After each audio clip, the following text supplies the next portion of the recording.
Bueno, esta webinar está organizada de manera conjunta por el Centro de Emprendedores del IAE, el Parque Empresarial Austral y el Parque de Innovación, y queremos agradecerle a Marta Cruz, que es nuestra disertante del día de hoy.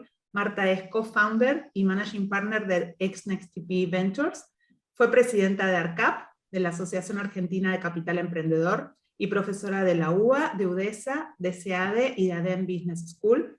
Es miembro del board de WeExchange, una iniciativa liderada por el BitLab, es miembro activo de ONU Mujeres, cofundadora de WeInvest, y es la comunidad de mujeres inversionistas con fondo en América Latina y el Caribe, y asesoró en el diseño del Parque de Innovación, y por eso tiene ese cartelito atrás que dice del PI, porque fue parte de quienes ayudó a diseñar lo que próximamente vamos a estar viendo en la ciudad de Buenos Aires. Marta, muchísimas gracias por darnos este espacio a los tres y por ofrecerte a capacitarnos en cómo hacer y cómo avanzar cuando uno tiene un proyecto en distintas etapas y brindarnos tu experiencia de cómo capitalizarlo. Bienvenida y muchas gracias. Gracias, Romy. La verdad que un placer estar esta mañana con ustedes y ver esa foto maravillosa detrás de tu pantalla. Porque estamos viendo que un sueño que se diseñó está volviéndose realidad, ¿no? Y el emprendimiento y el espíritu emprendedor habla un poco de eso, ¿no? De tener un sueño y delinear el camino como para llevarlo a cabo, así que fascinada de que esto sea así.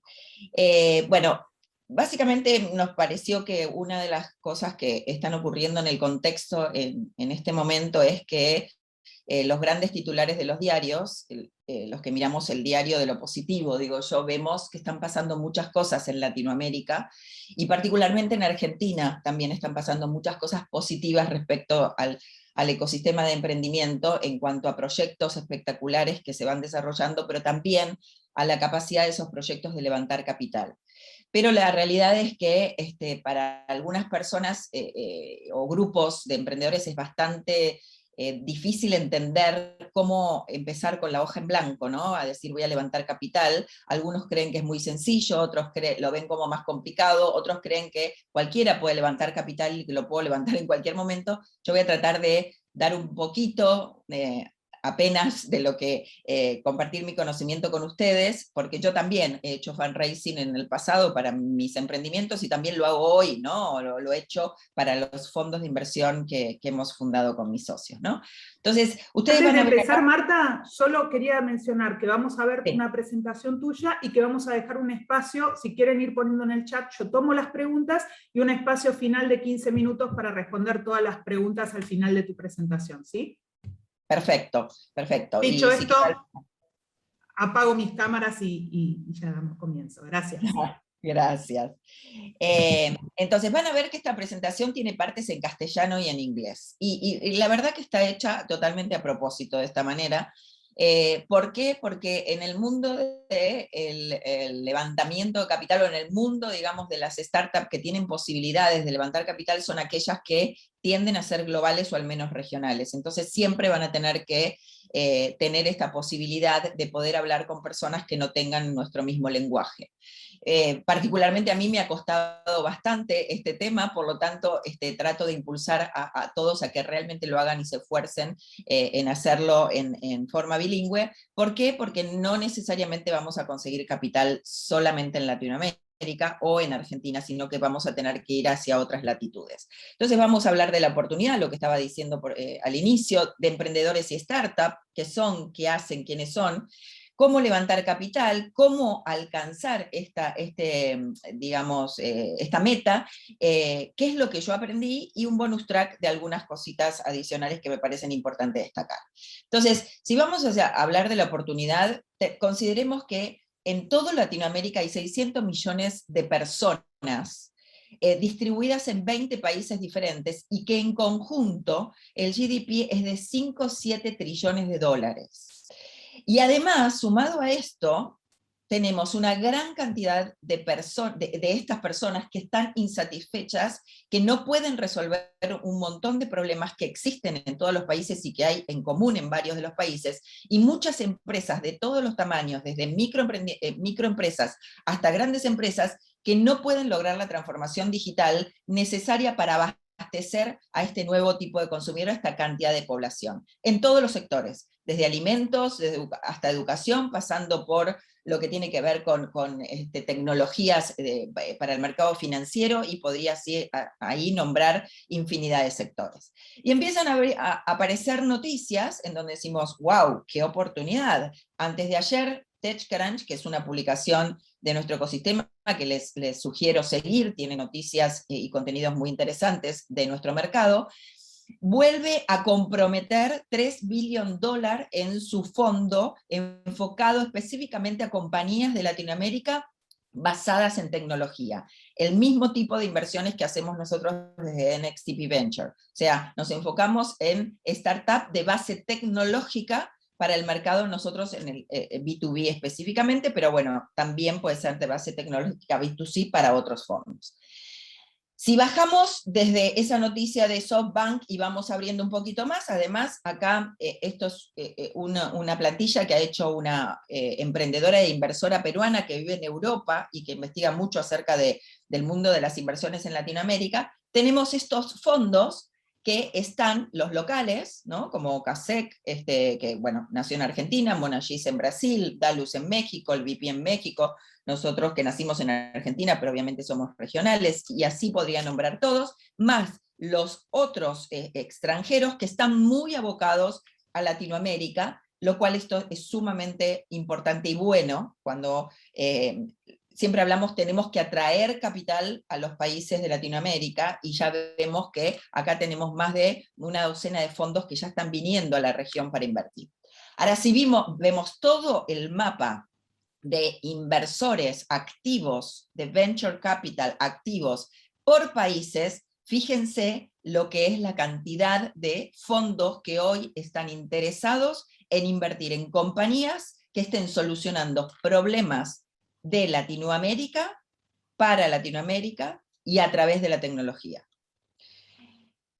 Y como último punto en esta parte es que en el 2011, hace 10 años atrás exactamente, el total de capital que corría en toda la región, o sea, que se invirtió en toda la región en venture capital, en el tipo de compañías que estamos hablando, era de $143 millones, y este año se estima que va a terminar cerca de los 7 billion, o sea, el primer semestre está en 6.2 billion, pero todavía puede llegar a crecer más. Entonces, acá estamos viendo la gran oportunidad que tenemos y tienen los emprendedores de poder llevar adelante proyectos y realmente poder construir una compañía y levantar capital, pero obviamente tiene que haber detrás un montón de cosas que vamos a ver ahora.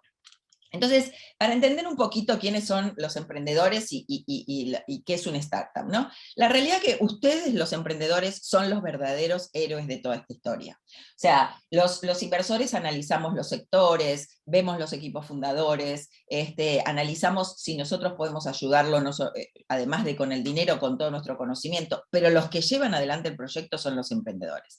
Acá tenemos 3 emprendedores argentinos: Emiliano Kargerman, que es el fundador de Satellogic, una compañía de nanosatélites que está por salir a la bolsa en breve. Acá la tenemos Agustina, la gran emprendedora que realmente tiene una fuerza impresionante, que le vendió su compañía a Accenture. O sea, ha hecho un desarrollo tan bueno con Wolox, con su compañía, que logró levantar la ceja del número 1 de Accenture, una compañía tan importante como esa, para incorporarla y poder ofrecerle mejores servicios a sus clientes, y hoy ella es parte de Accenture, pero sigue manteniendo, digamos, su independencia en cuanto a todo su conocimiento y llevar la parte de lo que significa Wolox para Latinoamérica. Y por último, Eugenio, de Auth0, que es una compañía que fue vendida a Okta en 6.5 billion en el mes de marzo. Eugenio y Matías desarrollaron su compañía hace aproximadamente unos 8 o 9 años, luego se expandieron rápidamente a nivel global. Pero cuando vamos a hablar de los startups, lo primero que tenemos que entender es que una startup no es una versión pequeñita de una pyme, o no es una versión pequeñita de una gran compañía, sino que es un proyecto que básicamente lo que está haciendo está en una etapa de experimentación.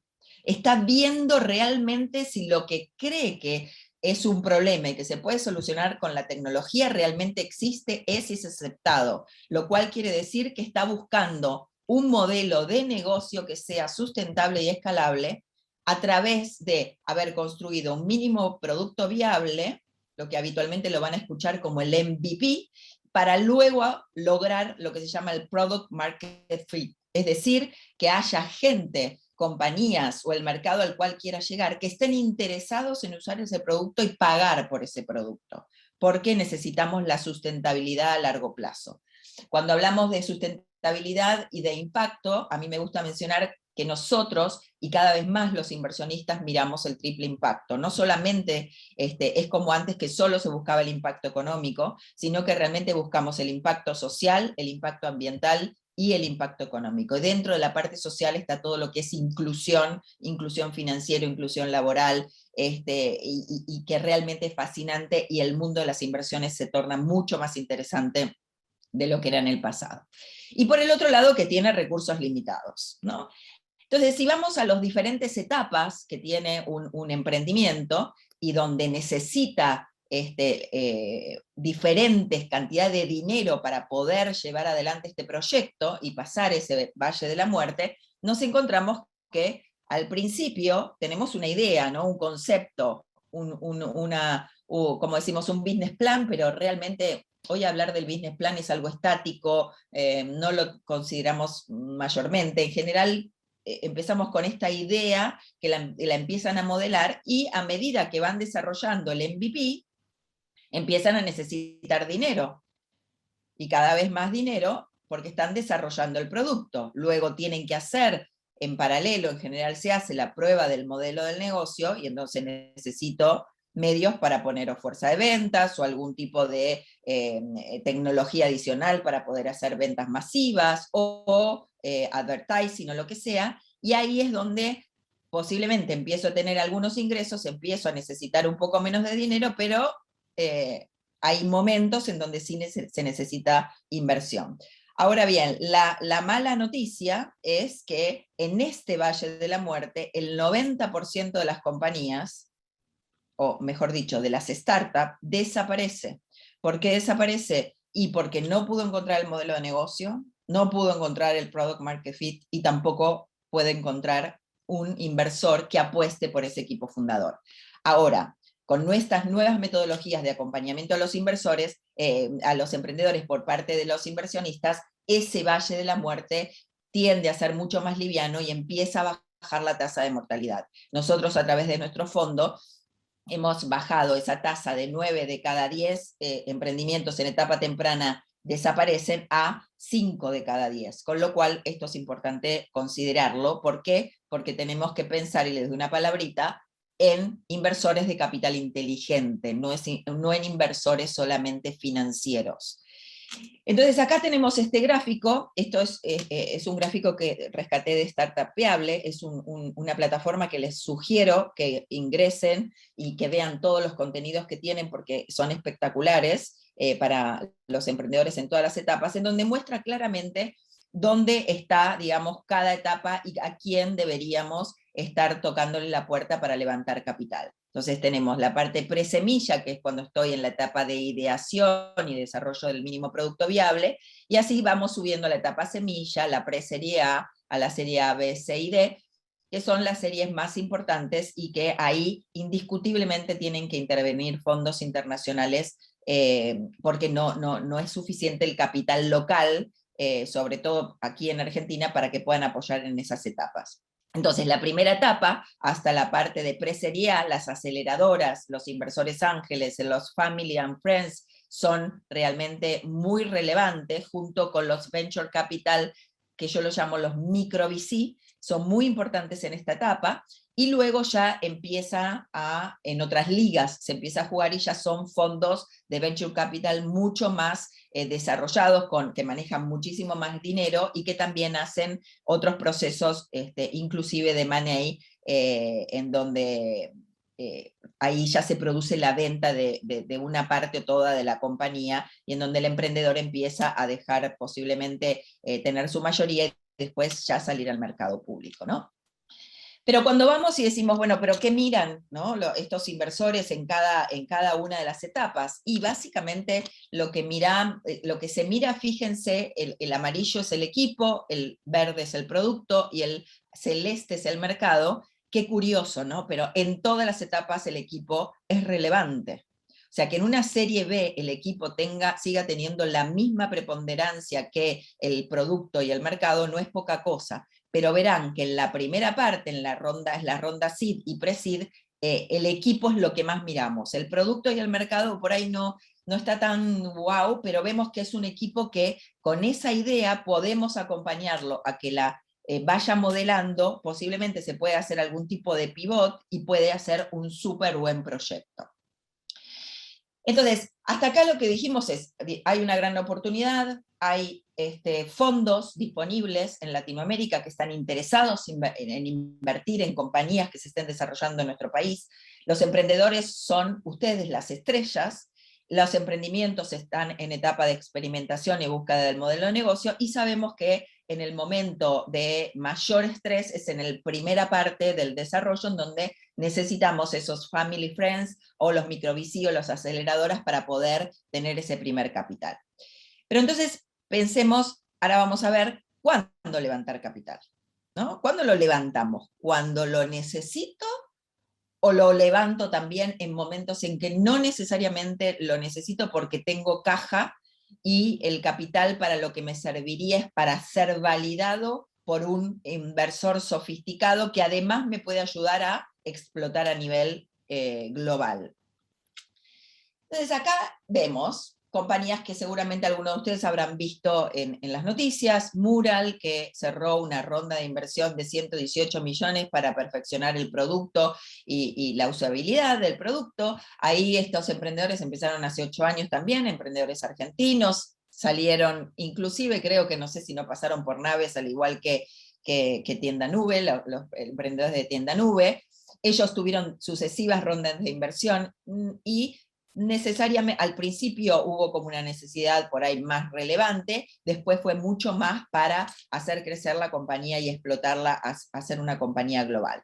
En el caso de Ualá, increíble, una compañía que nació en Argentina, que solo hasta el momento de recibir las primeras rondas solo estaba en Argentina y recibió fondos extranjeros en grandes volúmenes y pudo hacer el desarrollo que está haciendo en este momento, y en donde en este caso también tiene un componente de impacto muy interesante. Y luego vamos a este caso, ¿no? Y que es bien claro, Tienda Nube, que ellos sí salieron de Naves, nosotros los conocimos en una final de Naves, en menos de 5 meses levantaron una segunda ronda de inversión. O sea, en 5 meses no necesitaban a los 5 meses esa ronda, pero tampoco era imperioso volver a recibir una ronda de capital a los 3 meses siguientes y transformarse en una compañía de $3 billones. Pero acá realmente hay un súper equipo, hay una súper propuesta de valor, hay un impacto impresionante y hay fondos que entendieron que pueden ayudar a esa startup a crecer mucho más aceleradamente si les inyectaban capital y además las vinculan con el resto de las compañías que tienen en su portfolio, porque los inversores también hacemos estrategia de portfolio para entrecruzar negocios entre los startups y que puede potenciarlos de una manera increíble que así, que estando solos no lo podrían lograr. Entonces vamos específicamente aquí, yo sé que del otro lado siempre quieren como cosas muy concretas, cuándo, cuánto y de quién. En la etapa del sueño, de la ideación, la realidad es que el dinero viene de los fundadores y de los family, friends and fools, como decimos habitualmente, que son los que dicen, uy, mi hijo, mi yerno, mi amigo, mi primo, mi compañero de clase está haciendo esto, es un crack el pibe, vamos a poner algo de capital para que pueda desarrollarlo, y es poco capital el que se solicita. En general en esa etapa son 2 o 3 o 4 a lo sumo que ponen pequeños montos de capital para desarrollar, en general son con notas convertibles. Luego cuando ya estoy en la etapa de MVP, en la etapa pre-seed, es entre $250.000 y $1 millón, ahí ya intervienen angel investor, o sea, gente que ya está más acostumbrada a invertir en etapas tempranas, en capital emprendedor. Las aceleradoras, tanto aceleradoras privadas, públicas, como de las universidades, en donde a veces tienen como vehículos alternativos paralelos que también hacen inversión, bien sea en dinero y en servicios, lo que se llama in-kind services o con in-kind services, y los micro VC. Luego, cuando yo estoy en la etapa seed, es cuando estoy haciendo el product market fit, estoy viendo si realmente puedo convertir a ese usuario gratuito en pago, por ejemplo, tanto un consumidor final como una compañía, y ya cuando pasamos a serie B, A y B, ya tienen, siguen probando el Product Market Fit, pero casi ya está aprobado, y casi están en la serie B en break-even, y ahí sí ya estoy en estos montos entre 4 a 10 millones y de 10 a 25, y ya son VCs que invierten en esta etapa, para luego pasar a los VC de late stage y al IPO, que ya ahí estamos hablando de más de 25, 30, 100 millones, ¿no? Pero bueno, todo esto está muy bonito, pero ¿cómo lo hacemos? ¿No? ¿Cómo lo hacemos? Básicamente entendiendo primero que esto es un proceso. Así como definimos procesos de desarrollo de productos, definimos procesos de desarrollo de mercado, procesos de ventas, lo que sea, esto también es un proceso. Entonces, una vez que entendemos que esto es un proceso, tenemos que entender que detrás hay un montón de materiales que tengo que desarrollar. Entonces, estos materiales no son taxativos, ¿no? Algunos pueden agregar algún otro tipo de cosa, pero en general necesito tener listo el pitch, que es esto que decimos el elevator pitch, el pitch de 3 minutos, el pitch más largo, tener un one-pager, ¿no? Una página en donde explico específicamente lo que hago, y ahora vamos a ver un ejemplo para entregarlo inmediatamente que estoy, después de que he hablado con algún posible interesado en mi startup.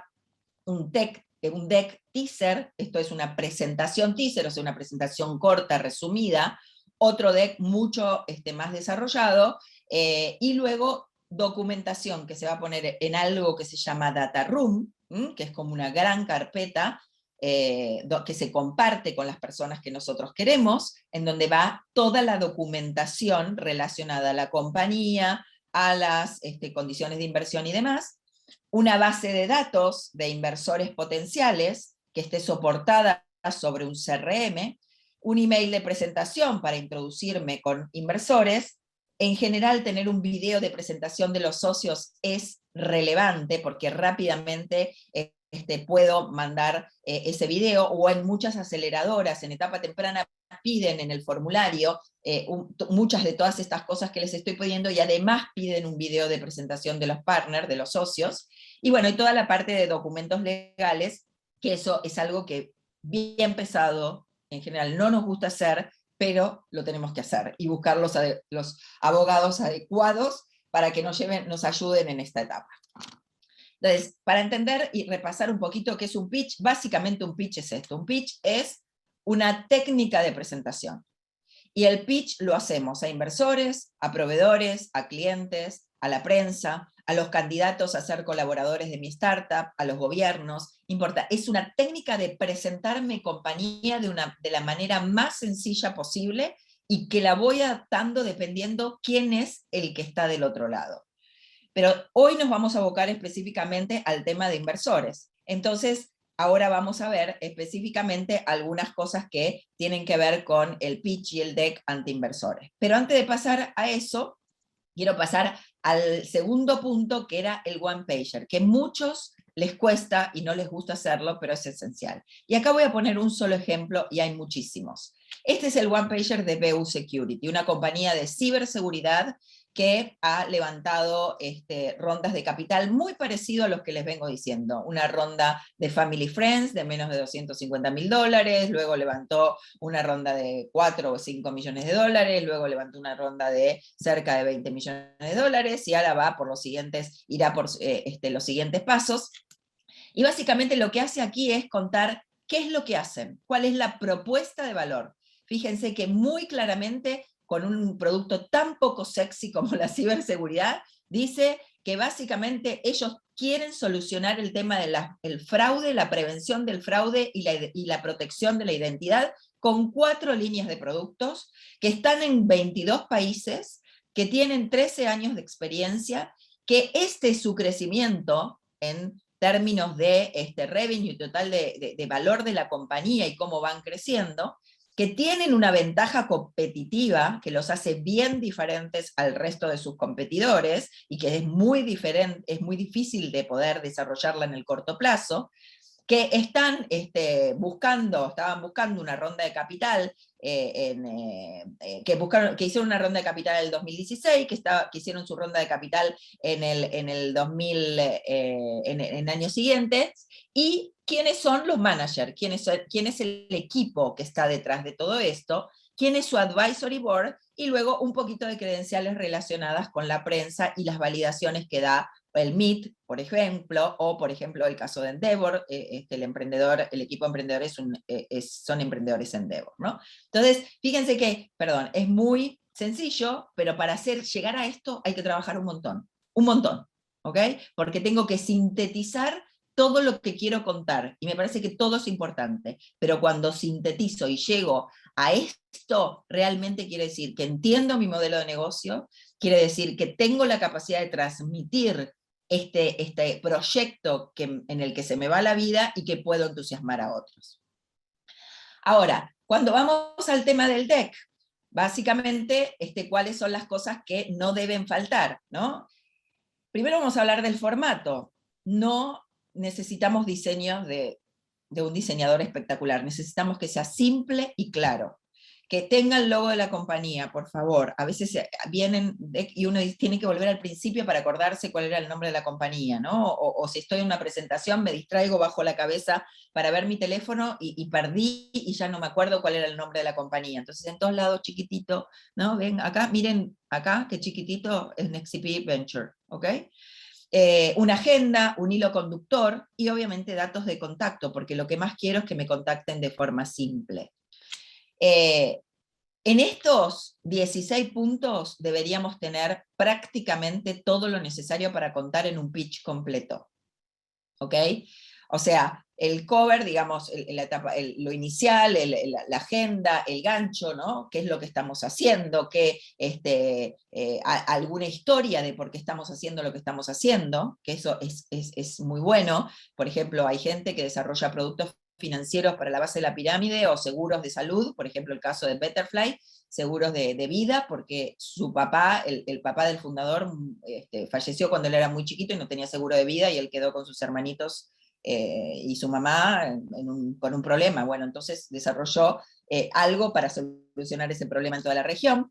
Definición del problema, el tamaño de ese problema, el tamaño de mercado, a cuánta gente afecta, a cuántas empresas afecta, cómo lo vamos a solucionar, detalles de la tecnología, por qué ahora lo tenemos que hacer, por qué ahora estamos buscando este acompañamiento de un inversor, y así sucesivamente hasta realmente llegar al equipo, si tenemos tracción o no. Acá, este punto 13, al inicio no voy a presentarlo porque todavía no tengo tracción. Lo que voy a decir es, sí, cuál es el gancho, esta historia, cuál es el problema, la solución y cómo lo voy a resolver, y el equipo que va a ser capaz de llevar adelante ese proyecto y que lo va a hacer grande, ¿no? Y después sí, bueno, proyecciones financieras y demás, pero todo ahí sí que depende de la etapa de la startup. Al principio no voy a tener proyecciones financieras, y es una locura que un inversor que pida proyecciones financieras a una startup que está haciendo el prueba de modelo. Puede decir lo que un competidor, cómo fue creciendo, pero no necesariamente pedir esa data. Otra de las cosas que no pueden faltar es un buen cierre, o sea, una historia de éxito que me haga sentir orgullosa, un consejo, ¿no? que haya logrado ayudar a un cliente, que diga, miren, este cliente me está diciendo tal cosa, que lo usa de esta manera, que le fue bien por esto o lo otro, una frase o lema que los inspire, la historia de cómo llegaste a apasionarte con esto, y básicamente, fundamental, qué estás buscando y por qué, porque a veces terminamos de escuchar un pitch y no sabemos qué es lo que está pasando. Otra cosa es no perdernos, obviamente, en explicando el problema, que es diagnóstico, diagnóstico, diagnóstico, y no dejarnos nada para la solución que estamos ofreciendo. Luego, otra de las cosas importantes era el data room, o sea, ese espacio digital. Para mí, DocuSend es un buen data room en donde pongo todos estos documentos, el one-pager, los documentos legales, el deck, las proyecciones financieras si las hay, detalles del equipo, el video, todo lo que estuvimos hablando en un solo lugar, porque hay veces que el inversor ya quiere empezar a hacer un due diligence más profundo, entonces le damos un acceso al data room, pero no lo estamos distribuyendo por la vida a todo el mundo el data room, sino que se los damos solamente a aquellos con los cuales estamos en conversaciones, y esta herramienta lo que tiene de particular es que me permite poner que se tenga que loguear la persona que lo ve, y además veo si lo vieron, si no lo vieron, cuántas veces lo vieron, y eso me permite ver si lo tengo que contactar más rápido o menos rápido, o cuando lo vuelvo a contactar y tengo una reunión, entender si ya vio mi documentación o no la llegó a ver porque no entró en el data room. Entonces, como sé que estoy ya casi, me faltan 4 minutos, si no me equivoco, ¿cuáles son aquellas cosas que yo aprendí y que me gustaría compartir con ustedes? Lo primero es que nos tenemos que preparar con anticipación. Cuando estamos pensando en levantar una ronda en cualquiera de las etapas que mencionamos, desde el momento del pre-seed a seed, series A, B, C o lo que sea, sabemos que si necesitamos tener la ronda cerrada para el mes 10, tengo que empezar por lo menos, otra vez dependiendo del momento de la compañía, pero tengo que empezar por lo menos 6 meses antes a prepararme. Para prepararme quiere decir preparar toda esta documentación que no es un checklist. Hay mucho trabajo detrás, porque atañe el tema del negocio, atañe el corazón del negocio. Porque a medida que yo voy armando esto, me voy dando cuenta cuáles son los puntos débiles de mi propuesta de valor. Y tengo que volver a redefinir algo del producto o del servicio, y volver a probarlo, y recién ahí volver a hacer esta presentación. Entonces tengo que empezar mucho antes. Una vez que tengo ya más o menos armado, y digo, bueno, sí, voy a salir a buscar una ronda chica de $250.000 para probar el modelo de negocio ya a más población. Lo probé solamente, no sé, en Buenos Aires o en Argentina, ahora quiero hacer una prueba más expansiva. Te cuento lo que quiero hacer. Todavía ni siquiera te digo que te estoy pidiendo a vos como inversor que inviertas. Te cuento que estoy pensando en esto. Nosotros siempre decimos que los emprendedores, cuando salen a pedir consejos, en general reciben inversión, y cuando salen a recibir inversión de una, en general les dan consejos, ¿no? Entender que el material de soporte no es estático, que cada vez que haces una presentación, donde sea, en un evento, ante un inversor ángel, ante un inversor más sofisticado, lo que sea, vas a tener feedback, y ese feedback lo tenés que incorporar a tu presentación. Versiones de deck para hacer el pitch a inversores hay cientos, hasta que uno encuentra la que realmente es. Por el otro lado, cuando me contacto con los inversores, evitar el email en frío. O sea, siempre traten de utilizar su network para que los presenten y que no lleguen de esa manera tan alejada, porque recibimos cientos de propuestas todos los días. Y la verdad que a las primeras que uno le da prioridad, a las que les da prioridad, son aquellas que vienen presentados por alguien, por un emprendedor que ya invertimos, por un emprendedor de nuestro network, por otro inversor, por alguien de la universidad, por alguien con quien tengamos contacto. Por el otro lado, usar un CRM para dar seguimiento. A mí me ha pasado que he hecho, en mis primeras etapas, no tenía un CRM muy bueno, y he perdido varias oportunidades por no tener, digamos, las conversaciones que había tenido yo o mis socios previamente con ese prospecto, y perdí la oportunidad, ¿no? Hacer seguimiento de esos inversores, aun cuando nos hayan dicho que no. O sea, no nos gusta cuando, a pesar de que decimos que no, nos gusta cuando nos dicen, bueno, pero ¿te puedo mantener actualizado de todos modos de cómo voy avanzando? Sí, por supuesto, ¿no? Manténme actualizado, y realmente nosotros miramos cómo van avanzando, y posiblemente ese inversor puede tener interés en etapas más adelante, porque su tesis de inversión no invierte en etapas tan tempranas, que ahora voy a hacer un apartadito en eso.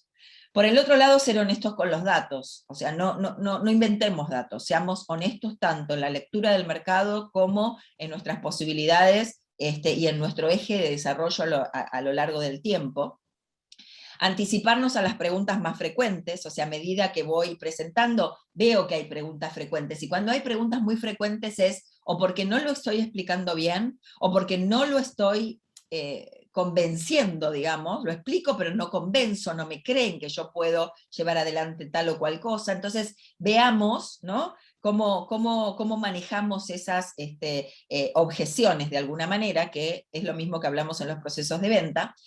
Prepararnos para preguntas sorpresivas, esto de entre los socios, hacer la presentación y decís, uy, mira, te puede preguntar tal cosa, no está incluido en el deck, por ahí lo tengo en un anexo. O sea, preparémonos porque si viene una pregunta más profunda acerca de alguna temática, de cómo está desarrollado el producto, lo que sea, y lo tengo en un anexo. Saber que se requiere en el proceso de fundraising dedicación full time, por eso es tan importante de que exista un equipo fundador, porque mientras un equipo sigue trabajando con el desarrollo del producto, el desarrollo del mercado, o atendiendo clientes, mejorando la usabilidad, etcétera, etcétera, hay uno que se está ocupando específicamente de el fundraising. Por eso cuando hay un solo fundador, eso se complica bastante, a menos que tenga un súper equipo de gerentes, que en general no ocurre, porque en etapas tempranas no se puede pagar salarios tampoco muy altos para tomar gente con mucho seniority. Y por el otro lado, entender que no, cuando un inversor dice que no quiere decir de que este proyecto, tu proyecto sea inviable. Tiene que ver con otras cosas, que ahora vamos a decir, ¿no? Ahora les voy a comentar. Y por último, ensayar, inclusive frente al espejo. O sea, recuerdo muy bien emprendedores que hoy son muy exitosos, y algunos los nombré aquí, que sus primeras presentaciones eran con la mano en los bolsillos y con una cara de sufrimiento que no se podía creer. Cuando terminaba el pitch, terminó el pitch, le dije, perdóname, ¿a vos te gusta lo que haces? Me encanta. Bueno, ¿y por qué no se lo mostrás a tu cara? ¿No? O sea, disfrutá de este momento que estás presentando tu proyecto. Y para eso tenemos que ensayar y nos tenemos que ver, básicamente, cómo estamos utilizando nuestro body language.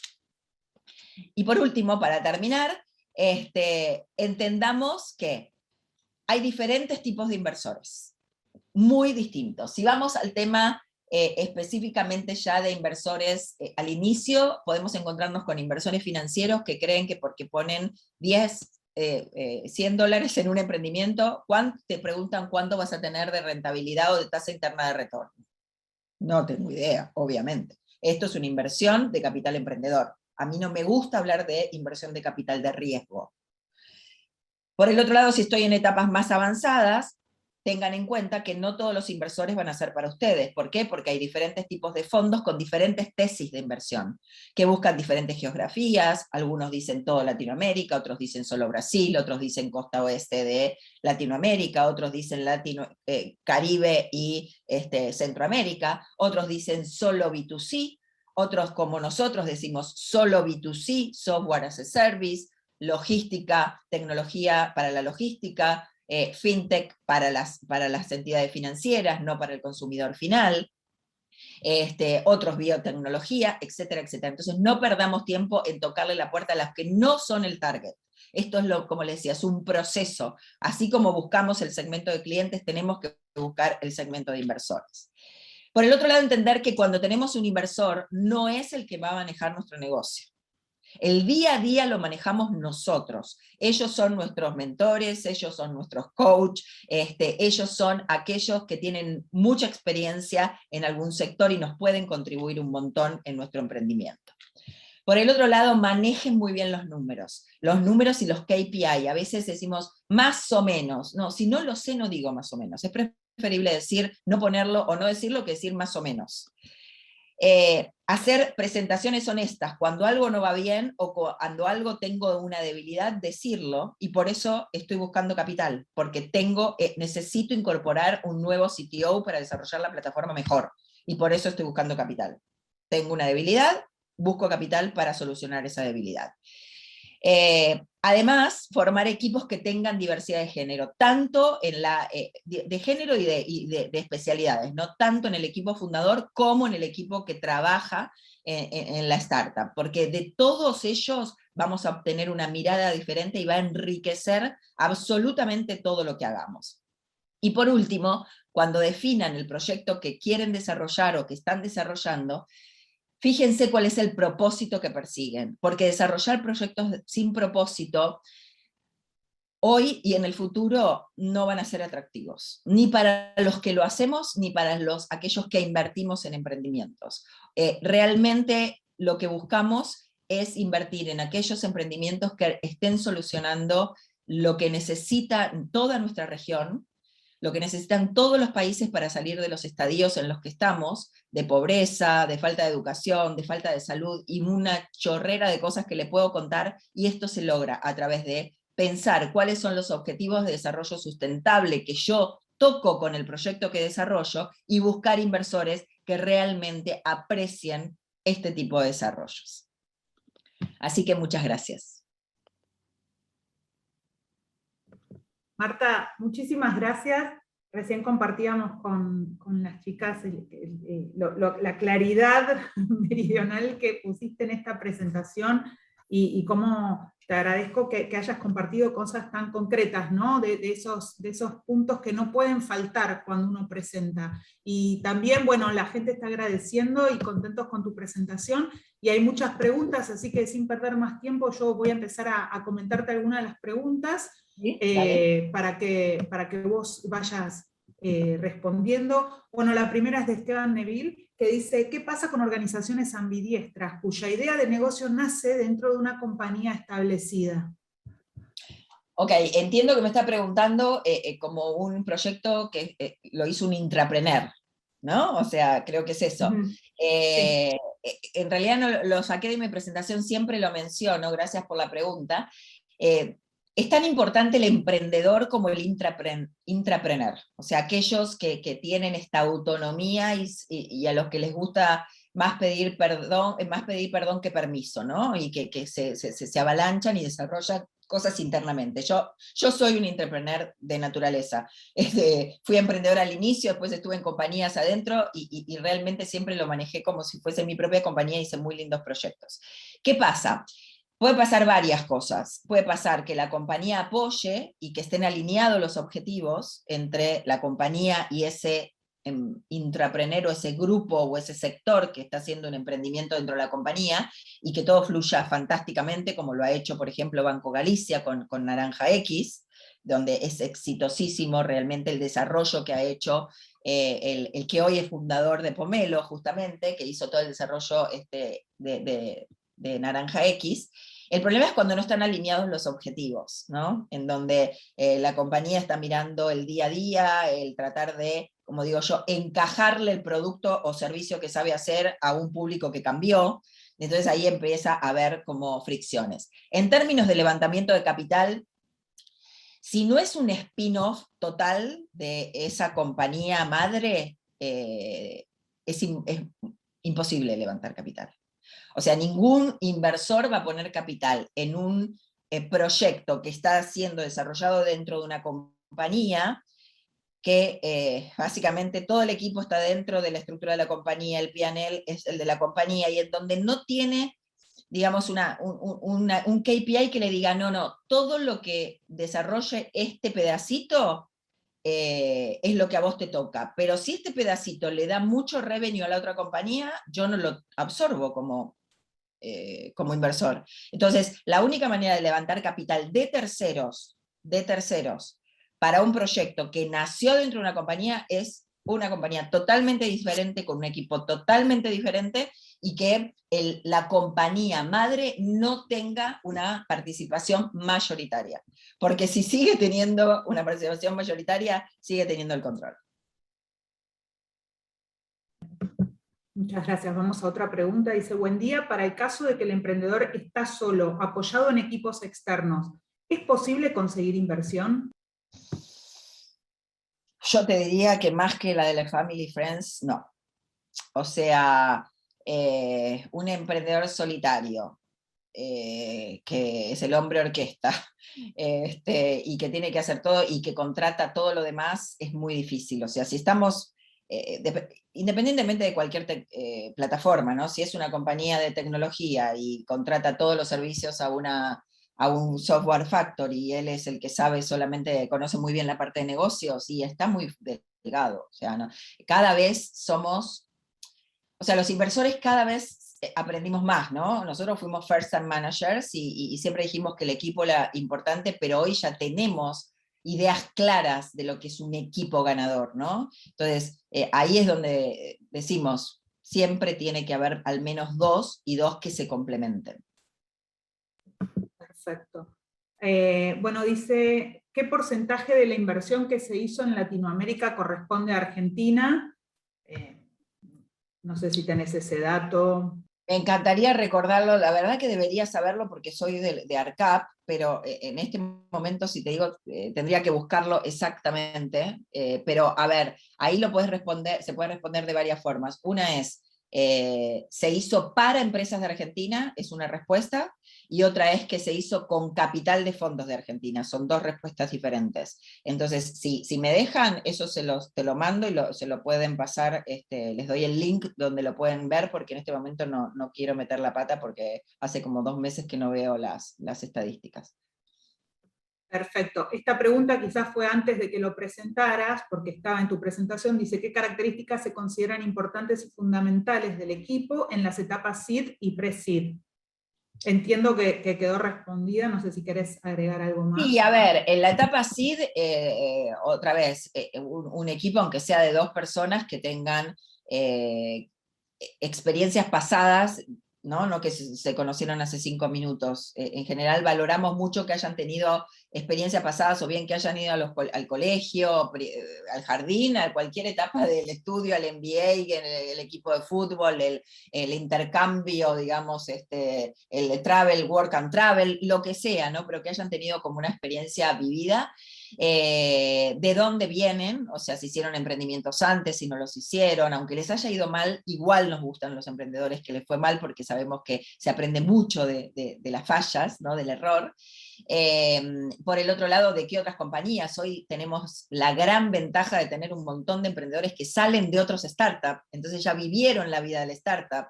Tenemos desprendimientos de Mural, tenemos muchos emprendimientos de Mercado Libre, o sea, Mercado Libre ha sido un semillero de emprendedores, y como decía, que sean complementarios, ¿no? Que uno sea, si es de tecnología, uno de tecnología, el otro de negocios, si es de biotech, que nosotros no invertimos, bueno, pero uno que sea del área de biotech y el otro de la parte de mercados, negocios y desarrollo de negocios, así que más o menos eso es lo que miramos. Acá tenemos una consulta que creo que responde a varias otras. Dice, hola, muy buena la charla, muchas gracias. Nosotros estamos operando con el MPV y tenemos un inversor que quiere inyectarnos capital. La pregunta es, ¿cuánto se libera? ¿Quiere el 50%? Nosotros queremos dejar abiertas opciones de crecimiento al futuro. ¿Hay una fórmula o un preseteo o es según necesidades y negociación? ¡Ay, qué bueno que preguntó! ¿Quién preguntó eso? Digo, ya te Bien. digo, lo preguntó Sebastián Fragni, pero sí, es la pregunta Sebastián, concreta e ideal, ¿no? gracias por preguntar esto. No, de ninguna manera. Ningún inversor en etapa temprana puede tomar equity, primero de inicio. O sea, lo que se hace primero es trabajar con una nueva documentación, bueno, la sacaron las aceleradoras en Estados Unidos y hoy ya son iguales para todos. O sea, se puede modificar un poquito, pero hoy tenemos los convertible notes, los safe y los keys, que son los documentos que perfeccionan esta inversión en etapas tempranas, inclusive pueden ser hasta en series A, que se trabaje con notas convertibles o con safe, ¿ok? Entonces lo que hacemos es poner una evaluación a futuro, un cap de evaluación para la próxima ronda, se pone un capital y no tiene nada, o sea, no hay equity aquí, y menos del 50%. O sea, tu equipo, vos y tu equipo tienen que tener la camiseta por muchos años. Y si con un inversor del 50% que no es parte del equipo fundador, que no va a ejecutar en el día a día, se lleva el 50% en la primera etapa, imagínate lo que va a hacer en la tercera ronda. Te quedaste vos y tu socio se quedaron con el 20% entre los dos, y esto no es viable, y ningún inversor sofisticado, mejor dicho, un inversor profesional va a aceptar un cap table de esas características. O sea, no hay una fórmula, pero básicamente un inversor en esa etapa, cuando estás probando el modelo, tenés el MVP, empezás a probar el modelo, lo que invierta, le tenés que poner un cap tal para el momento de la conversión que no supere nunca el 10%. O sea, eso sería como lo ideal. ¿Ok? Si vos me decís, no, pero lo que pasa es que me va a traer clientes, lo que pasa es que no solamente me pone la plata, sino que realmente tiene la posibilidad de que yo me expanda rápidamente a Inglaterra, ok, perfecto, ahí es otra cosa, ¿no? Ahí ya puedo decir, bueno, puedo ceder un poco más porque hay un agregado de valor concreto y preciso que va a tener que cumplir. Pero en ese caso es preferible decir, por esta parte te doy un acuerdo de advisor en donde te voy besteando, o te voy dando ese equity en la medida que me vas cumpliendo, que me presentaste al tipo de Inglaterra, ¿no? Genial, y con esto volvemos a ese punto que habías hecho en tu presentación de la diferencia entre los inversores de capital inteligente versus los inversores financieros, ¿no? Exacto, el inversor financiero es aquel que te va a pedir que le mandes el cierre de caja, más o menos, al fin de mes, ¿no? El inversor de capital inteligente es aquel que está preocupado por el desarrollo a largo plazo de la compañía, en donde sabe que por mucho tiempo posiblemente tengas un cash flow negativo, y en donde es correcto que lo tengas negativo, y en donde no quiere que tengas la plata que puso guardada en el banco, sino que hagas deploy de ese dinero. Por eso es tan importante tener una super coherencia entre el capital que levanto y el plan que digo que voy a desarrollar con ese capital, porque eso nos da la pauta a los inversores de que realmente saben lo que están haciendo. Y voy a un ejemplo cortito. A veces vienen y dicen, estoy buscando $500.000 para expandirme en México, Brasil, Colombia, Chile y el resto de Argentina. Y vos le decís, ¿y tenés que abrir oficinas en cada lugar? Sí, bueno, tengo que tener un country manager en cada uno. Ok, ¿y con $500.000 te va a alcanzar para abrir en 7 países en el periodo que estás diciendo? Me parece que hay algo que no cuadra, ¿no? Entonces, ser coherente entre lo que pido y el plan que voy a desarrollar utilizando ese capital. Perfecto. Y te sumo la pregunta, perdón, a ver si se escucha, la pregunta de Paz que decía, ¿cómo es la figura laboral de los advisors de una startup? ¿Cómo y cuánto se les paga? ¿Y qué vinculación laboral tienen? No tienen ninguna vinculación laboral. Cero. O sea, son profesionales de diferentes características a los cuales uno hace acuerdos de advisor, básicamente. Bueno, entre medio hay una documentación bueno, puede tener diferentes formas, puede ser una distribución de stock option dentro del pool de opciones que uno guarde, que el emprendedor guarde para distribuir a futuro, lo que sea, pero no, son dos cosas distintas. Una cosa es el advisor, digamos que es aquel que está interesado en la compañía y que en general fue inversor ángel y apoyó en el principio. Otra cosa es cuando yo busco miembros del board externos. Son dos cosas distintas. No sé si entiende la diferencia, pero lo hago acá.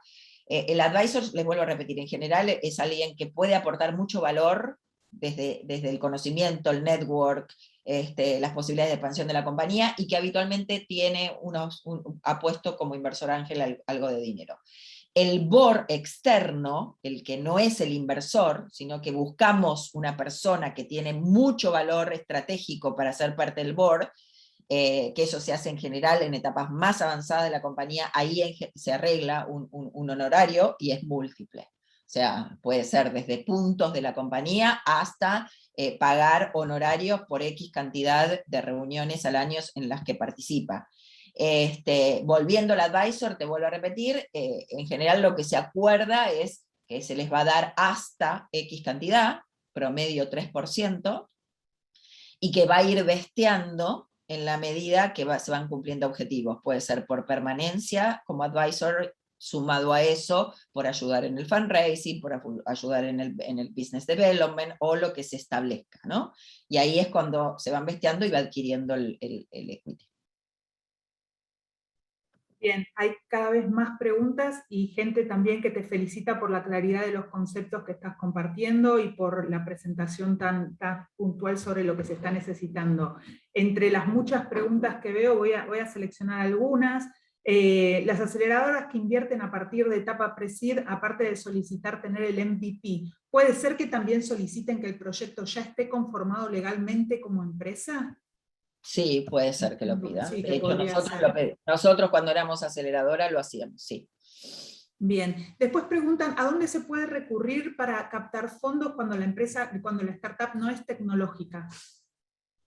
Bueno, buena pregunta también. De la misma manera que dije que hacemos segmentación de clientes, tenemos que hacer segmentación de inversores. Entonces, de todo ese chart que les mostré del mapa con todos los inversores que hay, ahí básicamente están los inversores de todos los tipos de emprendimientos, o sea, no necesariamente de base tecnológica.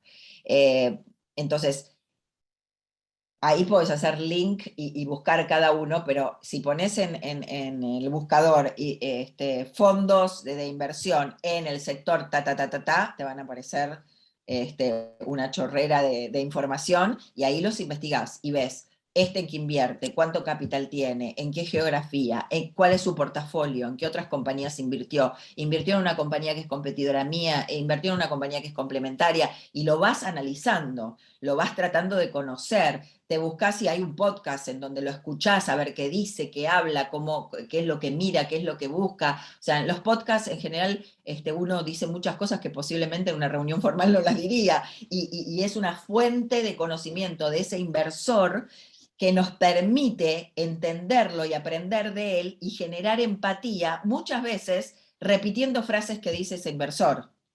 Porque cuando nosotros escuchamos del otro una frase que nosotros dijimos, nos sentimos rápida, no nos damos posiblemente cuenta que es a propósito, pero enseguida generamos empatía con el interlocutor.